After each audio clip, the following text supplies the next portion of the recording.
My biggest fear came true when I saw someone inside the closet peering at me in my bed.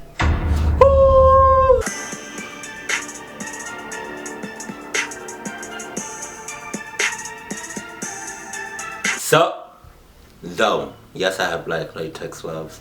Don't ask why. What I do outside of my I'm YouTube. currently a freshman in college. I came home this past week for a funeral, but Right. let's backtrack a little. Okay. My senior year in high school, I was in the library during study hall doing some computer science work on the computer since my laptop at home didn't have JCreator on it. What? Anyways, this boy who was in my class sat next to me since those two computers were the only ones with JCreator. He was a really tall, very pale boy. He had long black hair that covered one of his eyes. Nope. He wore an anti-flag tee, ripped jean jacket, and Doc Martens. He No. never spoke to anyone in class, and I had never seen him with anyone else. So I took a seat, and he looked up at me like I committed murder. I quickly looked away and started rummaging through my bag as a distraction. As my head was down, I heard him chuckle and then mumble, "Of course." I froze with my head still down towards my bag. I just dismissed it as him talking to his computer, as code can be quite frustrating. I sat back up and quickly typed in my login details. To break the awkwardness, I said, "She assigns too much homework, I can barely keep up."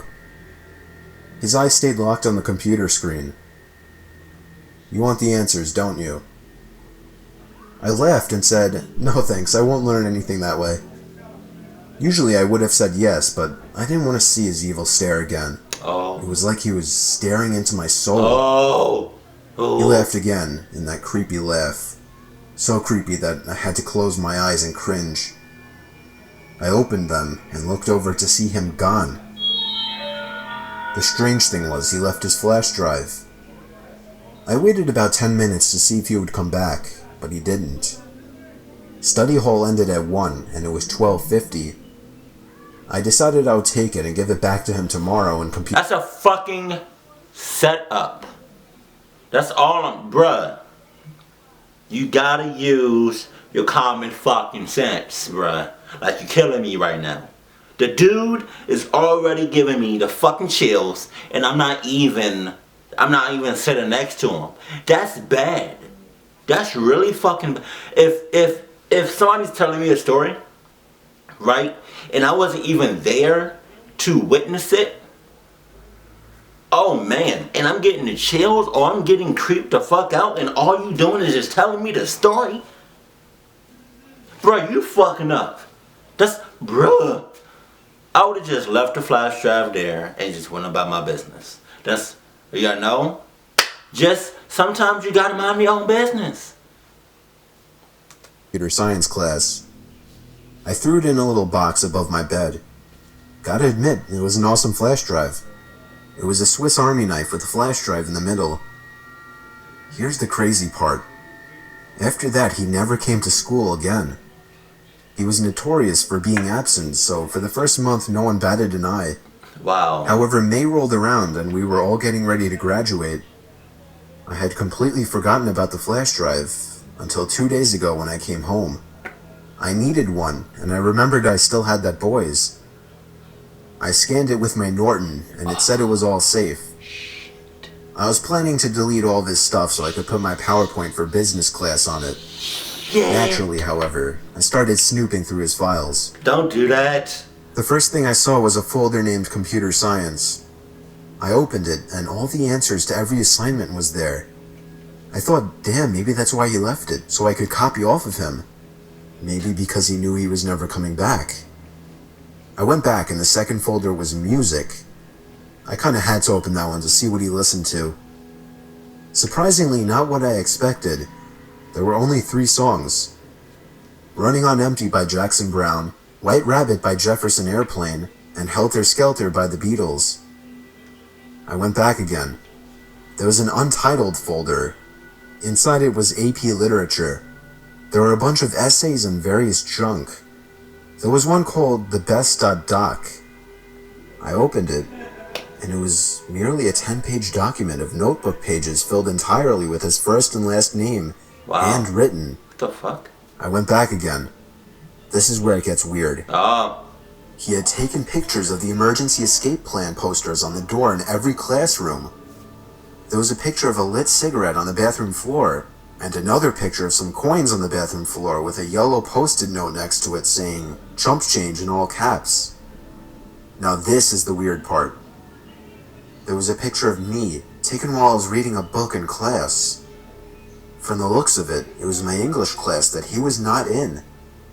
There was also a document titled, "Rest in Peace to ... but it was empty when I opened it.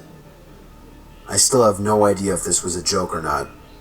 For all I know, he never showed up again because he realized that he lost his hard drive. He didn't fucking lose it. This story happened a few years back to me and a friend who I'll call Allie. We're now both 15, making us 12 when this story occurred. Okay, so me and Allie have been friends since 2nd grade, and we would usually spend all weekends and free time together. We always have been into paranormal and ghost stuff. We had every reason to believe that every house we ever went into was haunted. We would go on ghost hunts like the TV shows with a flip phone to record the sounds. But there will always be one night that stands out to me that still haunts me to this day. It was around midnight, and we were hyper and awake like most kids of our age on the weekends. Okay. So we decided to do another ghost hunt in my house. Right. We got the flip phone ready, and we borrowed my dad's touchscreen to actually videotape. This was the first and last time we used that. My basement was not like most, because the house I was living in at the time was very old and therefore very old-fashioned. So down the stairs, there's one main big room that we use for storage, and a little further there was another medium-sized room for the washer and the dryer, and the farthest was a small little cell-type room that we never used, mainly because everyone was too creeped out to go in it. Me and Allie walked down the stairs, turned on the camera and flip phone recorder, and we started asking the usual questions you would see on TV, like, "Is there anybody here? Give me a sign if you're here," and that type of thing. We finally got tired of it and went back upstairs and into my room to be so excited as we reviewed our first video recording. This was a big step for us because we wanted to be ghost hunters so bad. We were watching and we kinda got disappointed as we didn't find anything in the video or voice recording. Usually we would make something up, like a footstep that wasn't ours, to make us feel less bad, but this time we were so excited about the video we didn't even want to make anything up. I remember this room. We couldn't sleep, so we played a few board games, and then we both agreed to review it again, because maybe we missed something. And oh boy, we did. While reviewing the tape again, we both could just feel this bad energy coming from it. I guess we didn't realize it before because we were too filled with excitement. We went on anyway, and as we paid more attention, we could actually hear footsteps that weren't ours. No, you didn't. No, you fucking And what didn't. showed up on the tape, I still see when I close my eyes. It was the most horrifying thing I've ever seen. The camera was on Allie, and behind her was this figure that looked like a distorted, almost human thing with bright white eyes that almost seemed as if they were watching you through the video. Shit. At that point, we shut it off, and we were both in complete shock. Oh, I bet you I were. couldn't tell my father as he was asleep, being so early in the morning. We both decided to just not tell anybody and keep it our secret. Even though we never went into that basement again, we both still talk and sometimes even dream about it. To this day, I don't know if it was our imagination, or if there was something with us in that basement. Imagination, my But I'll ass. never go in there again.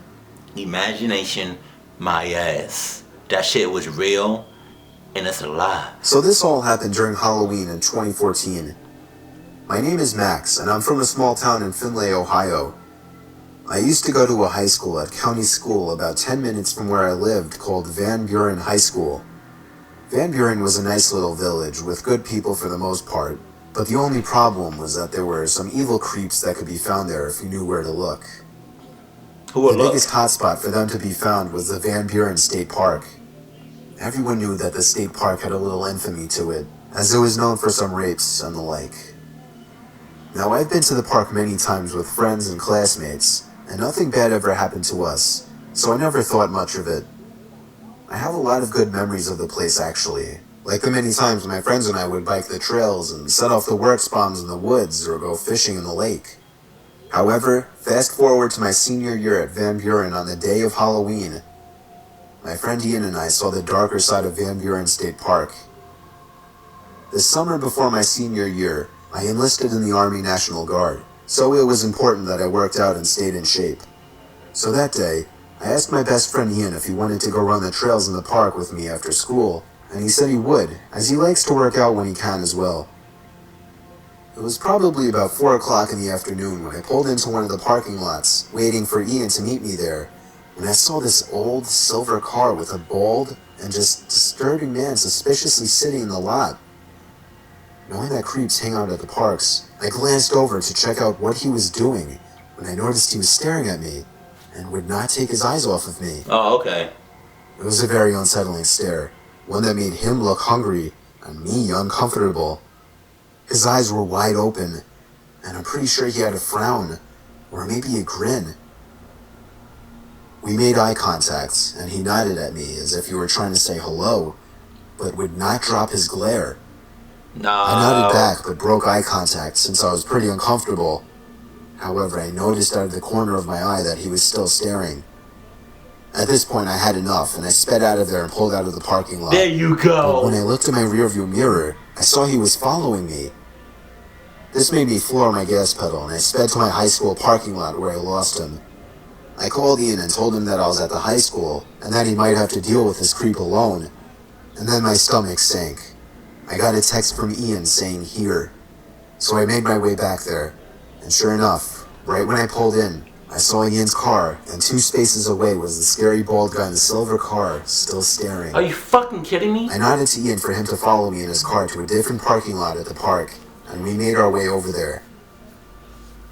We were safe, or so we thought, and got out of our cars to walk down the hill to check out the trails before we ran them. I don't really like to run with items in my pockets, so we began to walk back up the hill when we saw that old silver car circling in the lot looking for us. At the angle we were at on the hill, he must not have been able to find us, although we could see him. We waited a few minutes before walking up the hill because we figured the 2 of us, who were athletes, could take on this one guy. As we reached the top of the hill, he was gone. Feeling pretty safe, Ian and I decided to still run the trails, but I made sure to grab a rock to use as a weapon for my own peace of mind, in case we would run into the possible rapist or killer in the woods. I would have left all of y'all. I'll never know the man's intentions, but given that place's notoriety and his disturbing look, it couldn't have been good. Nowadays I've graduated Van Buren, and I'm an infantryman in the National Guard while attending Bowling Green State University. Sometimes when I go back home to visit, I like to go for drives at night, and sometimes I like to check the state park just to see what monsters lurk there. I'm always armed with a knife, and I'm in good shape, but it still makes me uneasy. I'm sure one of these days I might encounter something like that again. But I'm not stupid or crazy, because as soon as I do, I'm hightailing it out of there once again. So as for anyone else, make sure that if you go camping or hiking at state parks, that you are somehow armed, no self-defense, and never go alone.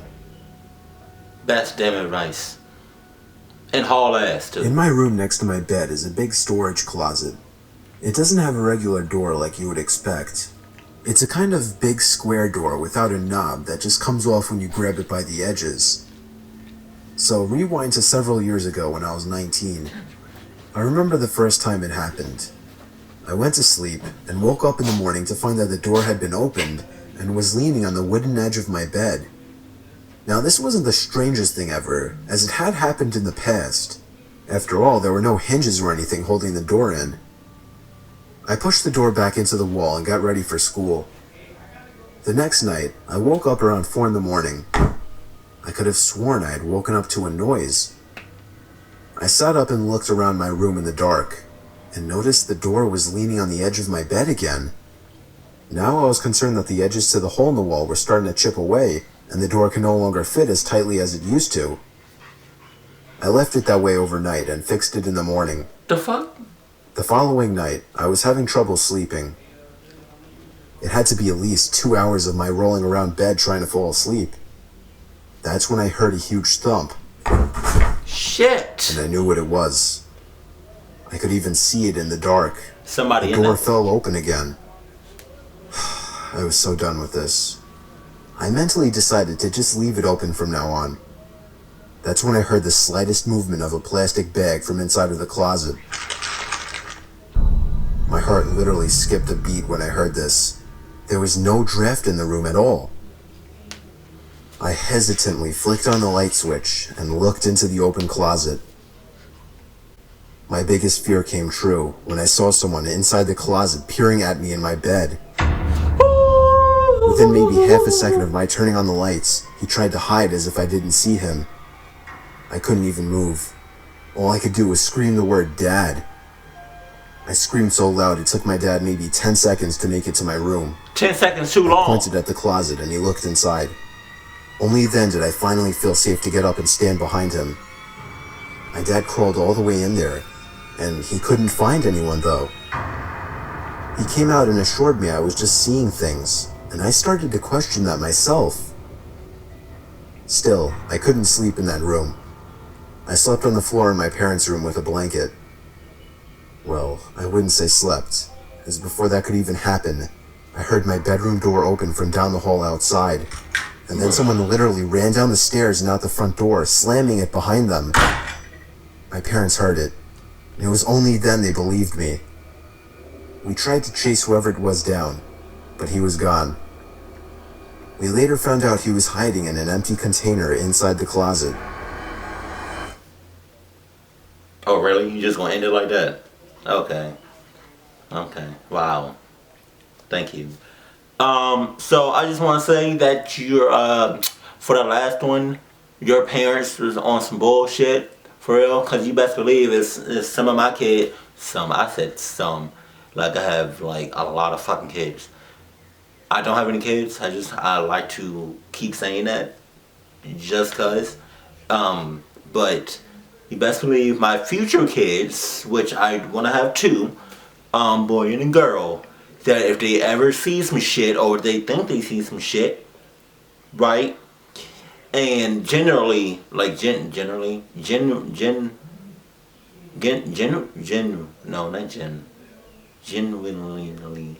don't know how to say it. Genuinely.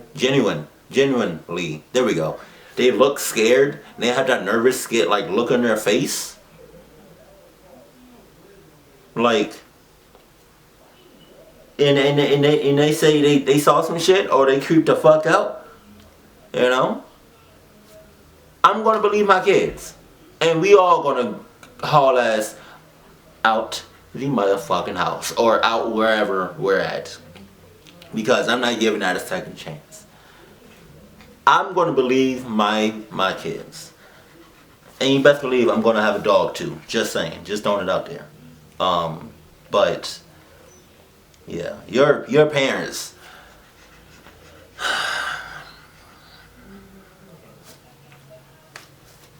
They're not the worst parents, but they're you know they're pretty damn close. So what? We'll go outside. Okay. So this is where we're gonna end the video because Peanut wants to go outside.